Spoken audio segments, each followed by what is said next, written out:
This episode is brought to you by Google Gemini. With the Gemini app, you can talk live and have a real-time conversation with an AI assistant. It's great for all kinds of things, like if you want to practice for an upcoming interview, ask for advice on things to do in a new city, or brainstorm creative ideas. And by the way, this script was actually read by Gemini.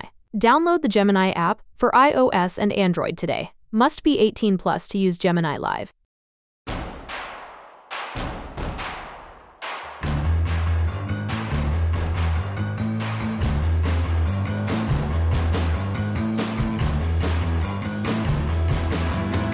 From your favorite source for Chicago White Sox talk, delivering news, interviews, analysis, and more. This is the Sox Machine podcast with your hosts, Jim Margulis, James Fegan, and Josh Nelson. Thanks, Rob, and welcome to a new episode of the Sox Machine podcast. I'm your host, Josh Nelson, and it's Thursday night, December 26th, 2024, as we bring you this show. We at Sox Machine hope you and your loved ones are having a wonderful holiday week with Christmas and Hanukkah falling on the same day, Kwanzaa also happening, and for our friends in Canada and Europe, happy Boxing Day. I'm giving Jim Margulis and James Fegan the show off so they could spend more time with their families. For this podcast, I figured I'll let the new faces join the Chicago White Sox take the stage. In this show, you'll be hearing from Teel and Meidroth, who are part of the Garrett Crochet trade, catcher Matt Thaiss being traded to the White Sox, Rule 5 draft pick Shane Smith, and veteran free agent signees Bryse Wilson and Mike Tauchman. Chicago White Sox signed outfielder Mike Tauchman to a one-year, $1.95 billion contract on December 11th, 2024. Hailing from Palatine, Illinois, and playing college ball at Bradley, Tauchman spent the last two seasons with the Chicago Cubs. In 217 games with the Cubs, Tauchman batted .250 with a .360 on-base percentage, but slugged just .372 as he had 15 home runs total over two seasons. His best season came in 2019 with the New York Yankees, when Tauchman was worth 3.1 WAR, according to Fangraphs, hitting 13 home runs, and his weighted runs created plus was 128. He was 28% better than league average.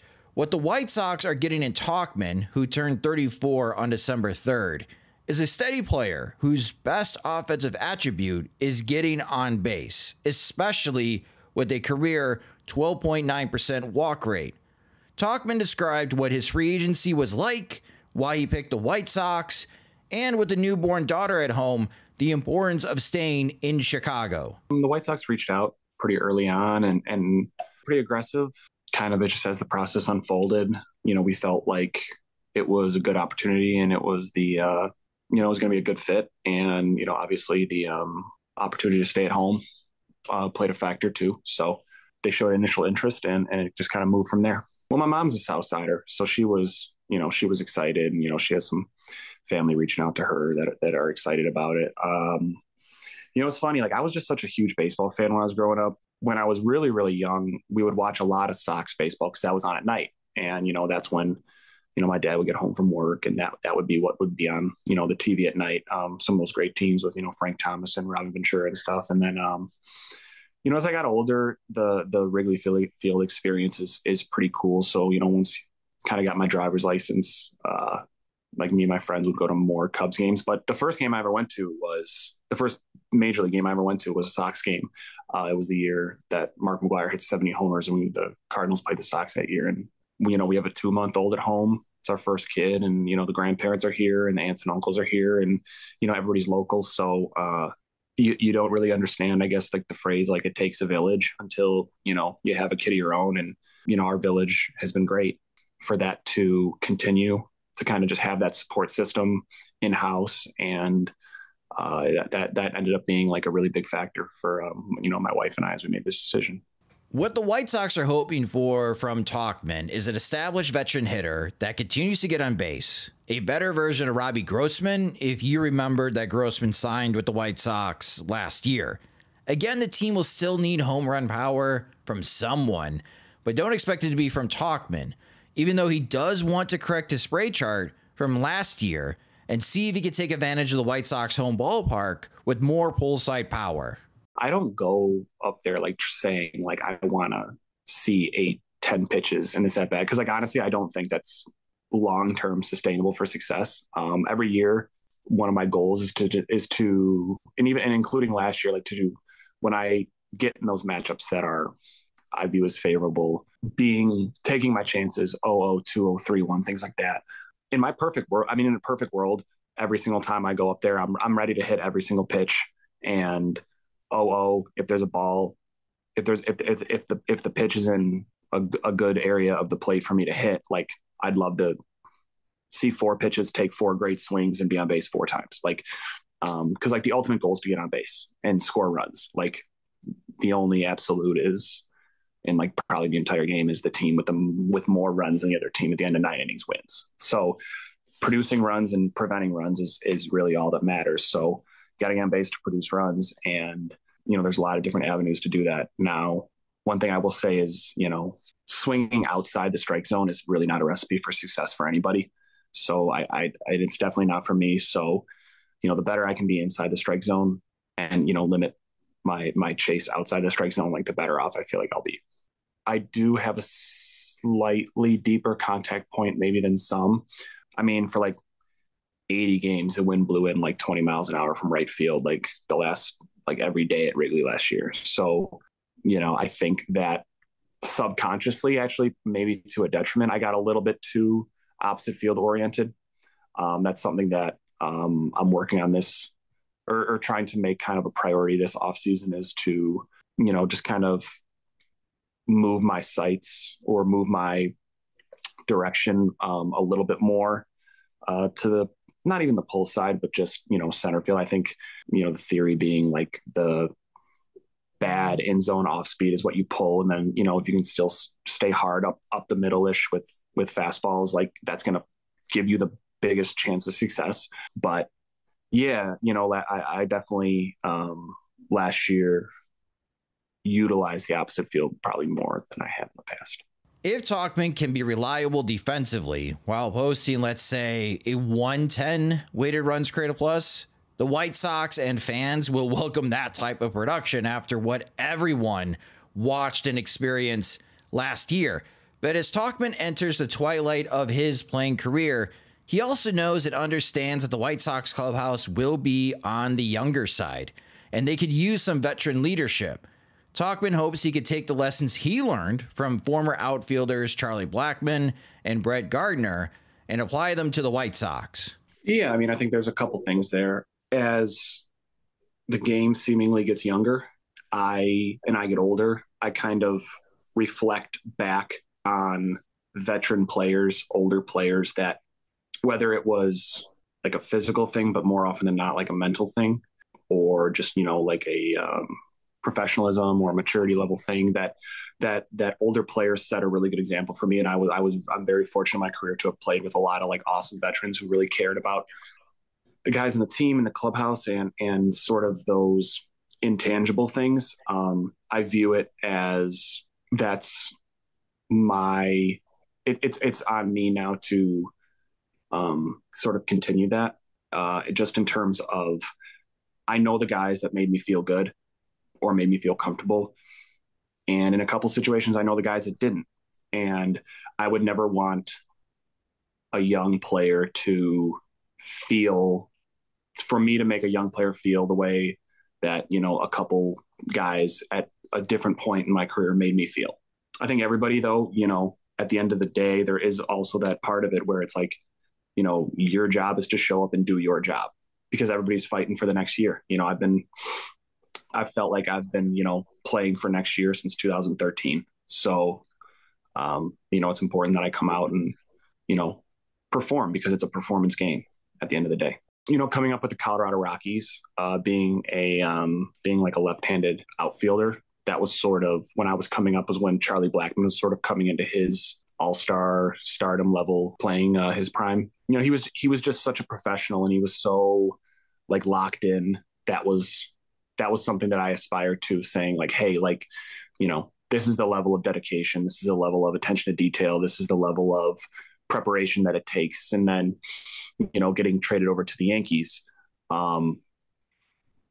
Brett Gardner was sort of the leader in that clubhouse when I got over there, and he was tough as nails, and there was he was a World Series champion, 10 plus service time guy who was doing the little things every single day to make himself better, and things that don't show up on the box score or don't show up on the stat sheet, but like lead to wins, and just how he communicated with people. And he would ride that line between, hey, this is how we're supposed to do things here. This is the big leagues. Like, you're a professional, and, you got to enjoy what we're doing. Those are just two guys just to highlight. But, also DJ LeMahieu and CC Sabathia, there's a big list there. Even, recent with the Cubs, like Yan Gomes, like guys like that who are, seasoned, tenured playoff performers, but, they're just really, really good dudes who care about the people that are around them.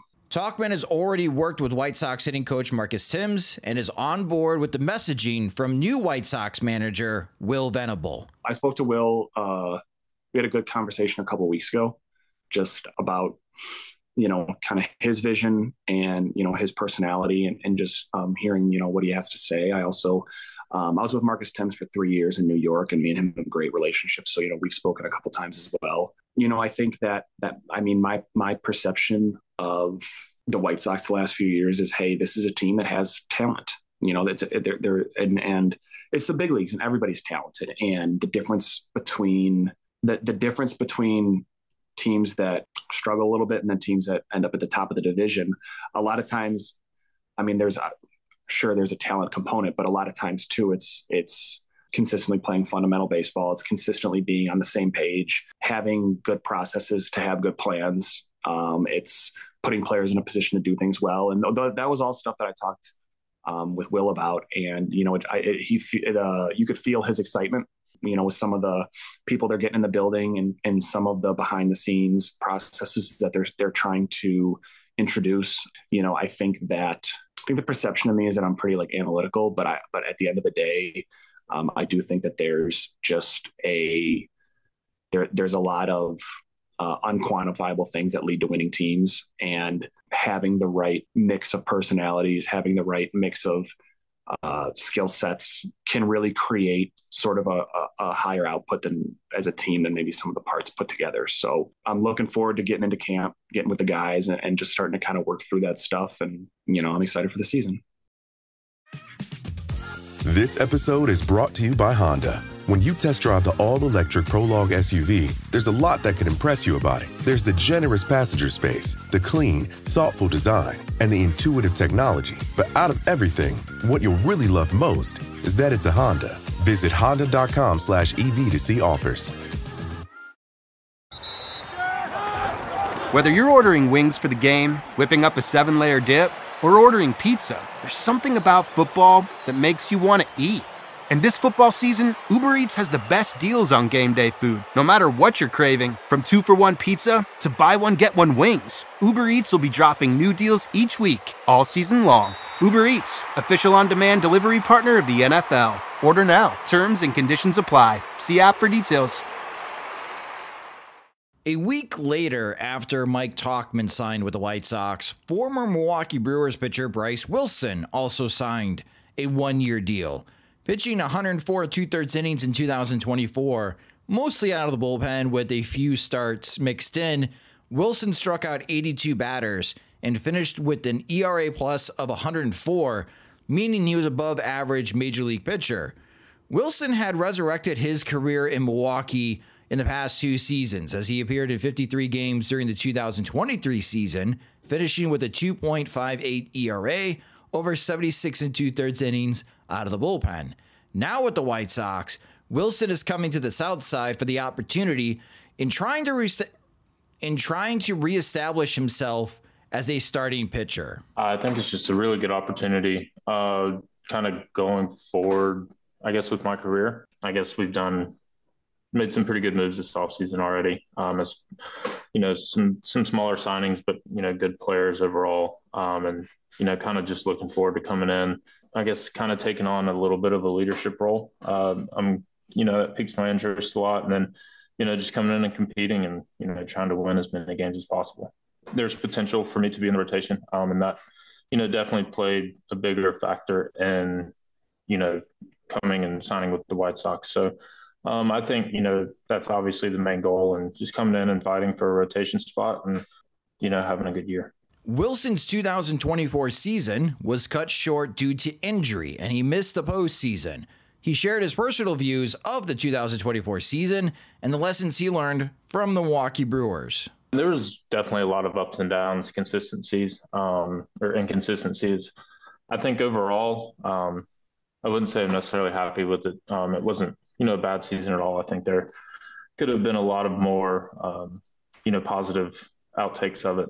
I liked how I battled through all of the different roles, getting the starts, the 1 innings, the 3 innings, whatever it may be, kind of just going back and forth between that. I definitely learned a lot. 23, it was all bullpen. It was a lot of different roles in the bullpen, but, throwing in the starts there in the middle of the season this year and then going back to the bullpen, I think there was a lot of kind of adjusting that I didn't do as fast as I would have liked.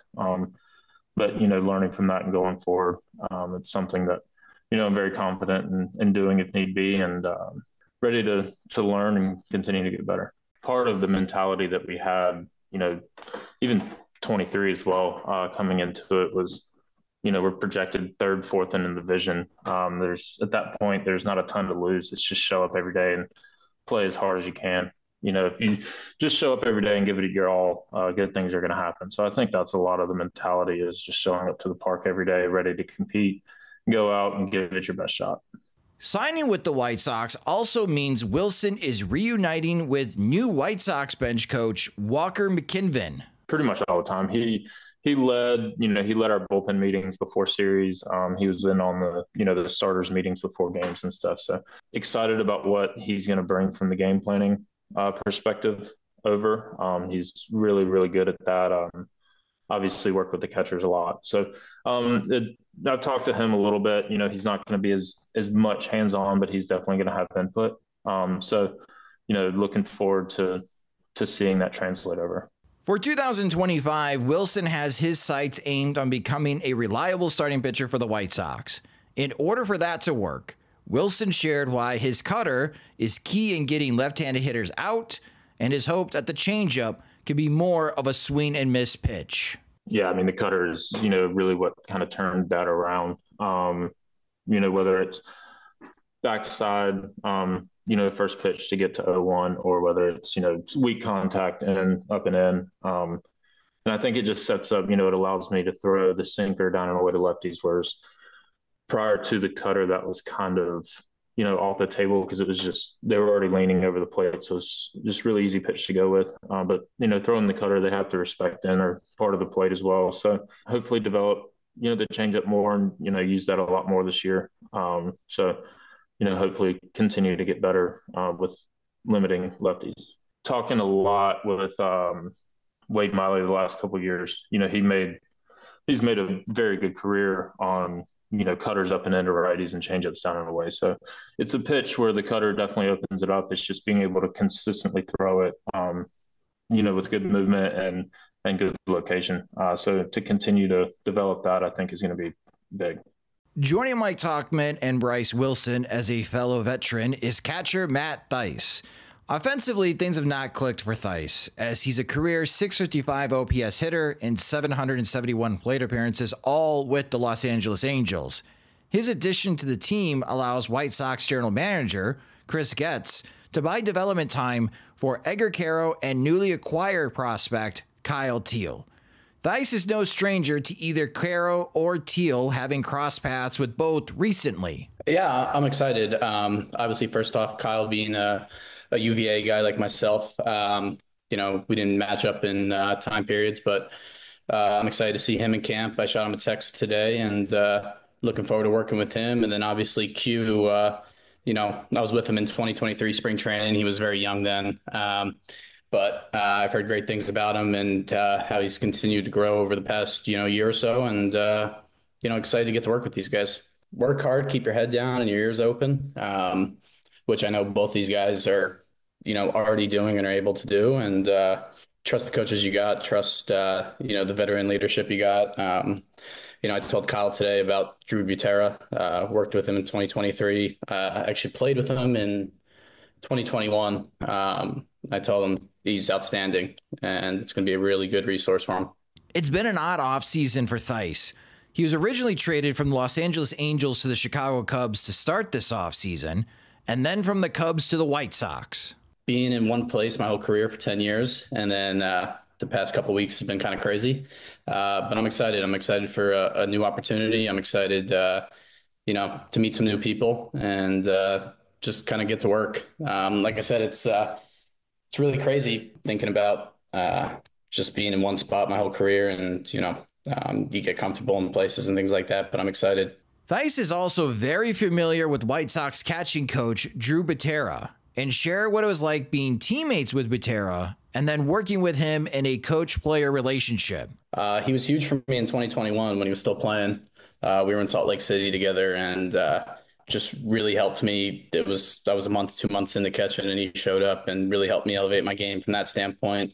And then 2023, just as my catching coach, was unbelievable with the drill work we would do every day, kind of mentorship he gives. And I know, guys like Kyle and Q are going to see that. Obviously, Corey's already seen that. He just has a way of, making sure we're on the right path at all times. And I think that's really special, a special part of what he does. Between Drew, Marcus, and Matty Wise, there's a lot of familiarity there. I love working with Drew, love working with Matty, and Marcus is one of my favorites too. They know me and I know them, so that's kind of going to help bridge this gap into, starting over in a new club and getting comfortable real quick.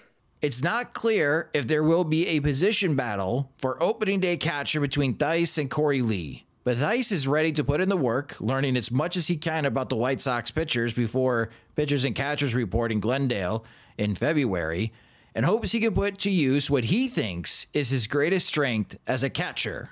I think just like the attitude and commitment every single day, as I know like all of them have. All of us want to get better. All of us want to keep working. I think one of my strengths as a catcher is, my ability to, study a game, work a game, call a game, and kind of, try and me and Corey and whoever it is, just try to lead this staff. Going to get started right away. I had a couple conversations with Drew Butera about it, and 23 guys to learn and really get to know. It starts with me doing the homework and self-scouting on these guys and, getting to know these guys, their pitches, pitch mixes, what they like, things like that. And that happens, on video and scouting reports, but a big part of that is in, conversations, person to person, at spring training, things like that. And I think that's a big part of what's going to have to happen here over the next month or 2 months. But like I said, I'm excited.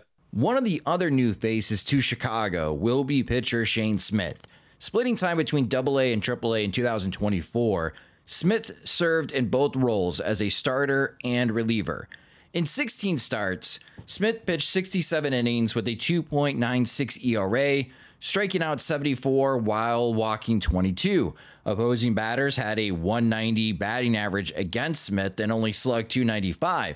Smith shared what it was like hearing his name be called first in the Rule 5 draft and why he's ready for any opportunity with the White Sox. Smith does prefer starting games than coming out of the bullpen. Surreal for sure. I've been through 2 other drafts and didn't get my name called in those. And, to be first in the first round was, a special experience for me and my family. Extremely grateful for the White Sox to take their pick on me. I think there's definitely a lot of space and opportunity for me to, make the most of whatever they have me doing, whether it's starting, relieving, long relief, kind of be a jackknife in any way possible. And I think the White Sox are a perfect place to do that. I think the workload is definitely a big difference between starting and relieving. I prefer starting.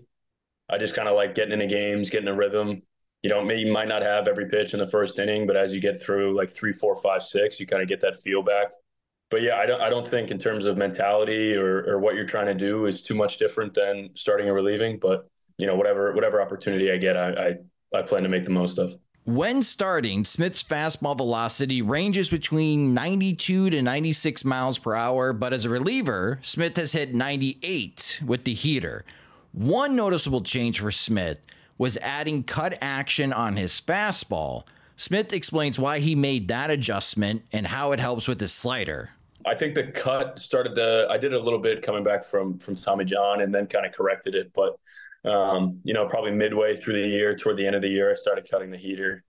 Didn't kill the fastball velocity, but I think it helped me get that feeling of almost getting to the side of the baseball for my slider. Because before I tried to think almost like my curveball, get in front of it to create that movement. And then once I realized that I can get to the side of the baseball without, really thinking about it or trying it, once I kind of blended the two between the curveball and getting on the side of the ball for the slider, I think that's when it kind of picked up a little bit. Despite his preference in starting and building up his offseason workouts to carrying volume of innings, Smith's mentality heading to spring training this season is serving whatever purpose he can in making the major league roster.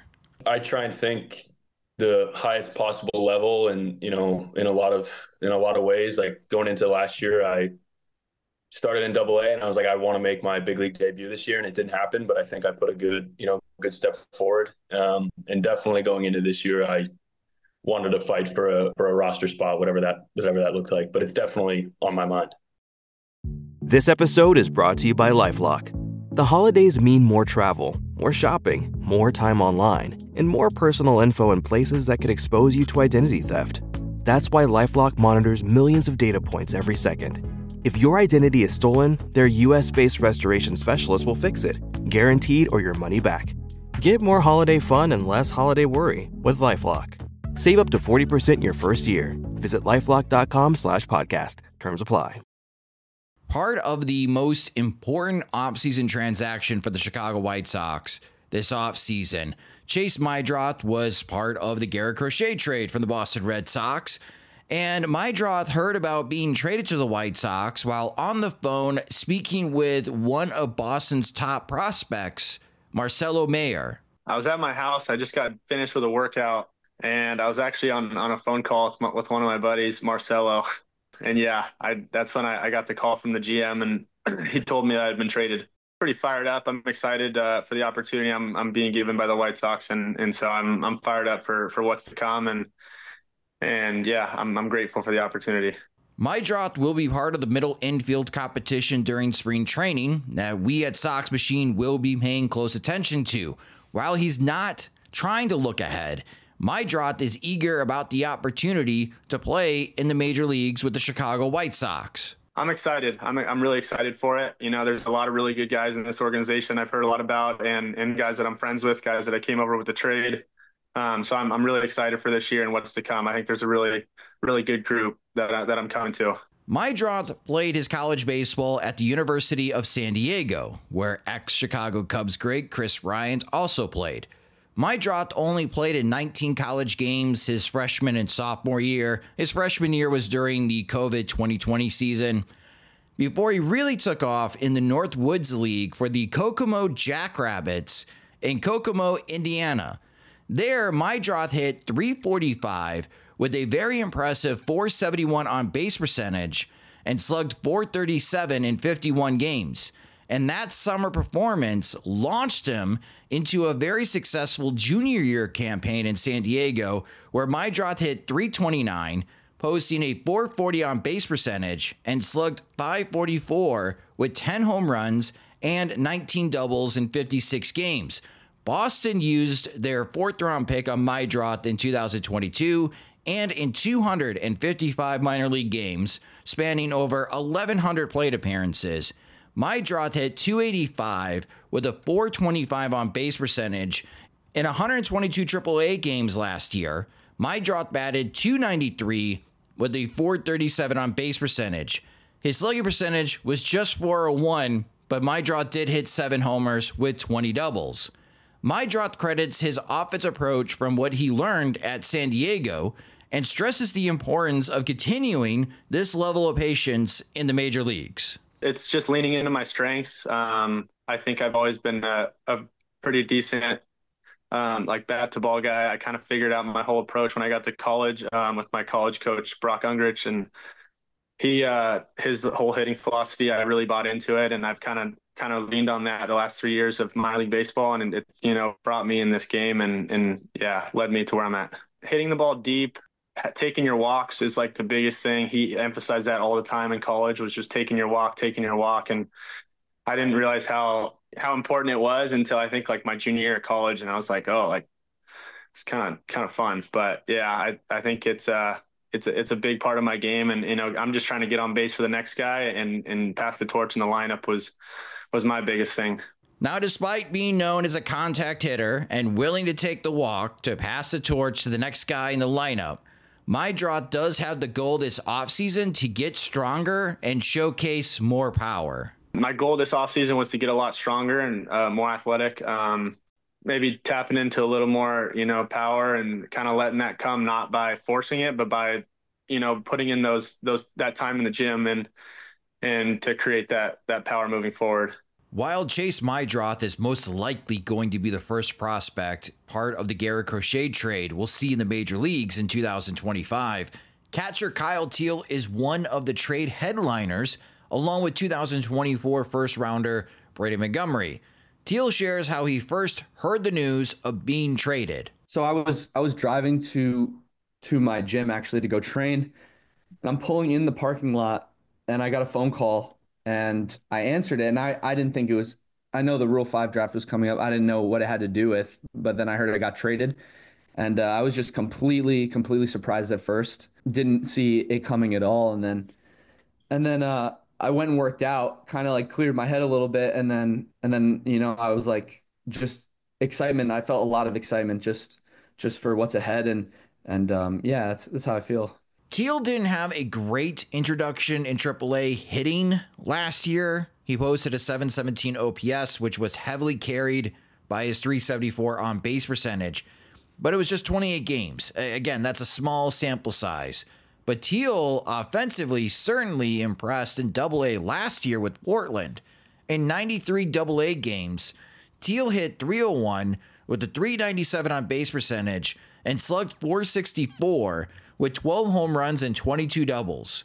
There was an outside shot that Teel could have found his way to the majors in 2025 for the Boston Red Sox, but now he's got a direct path paired with fellow White Sox prospect Edgar Quero and becoming an everyday regular starting in late 2025.